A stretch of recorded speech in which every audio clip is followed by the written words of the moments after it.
আসসালামু আলাইকুম।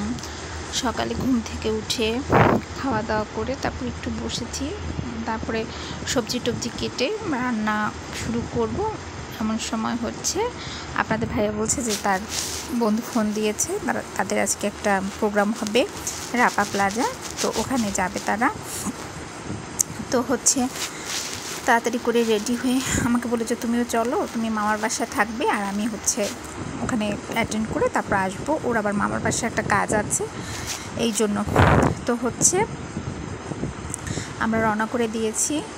তো মামার বাসায় থেকে সন্ধ্যাবেলা হচ্ছে ও ওখান থেকে ঘুরে আসছে, আর আমরা সন্ধ্যার পরে হচ্ছে মামার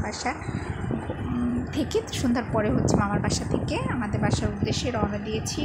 আজকে ছুটির দিন ছিল, ভেবেছিলাম যে ওরকম একটা জ্যাম হবে না, কিন্তু রাস্তা মোটামুটি ভালোই জ্যাম ছিল। রাতের হাতির ঝিল দেখা যাচ্ছে, রাতের হাতির ঝিল দেখতে খুবই ভালো লেগেছে, একদম ঝলমল করছিল আলো, খুব ভালো লাগছিল। তো ঠিক আছে, সবাই ভালো থাকবেন, সুস্থ থাকবেন, আমার চ্যানেলের সাথে থাকবেন, আর পারলে আমার চ্যানেলটি সাবস্ক্রাইব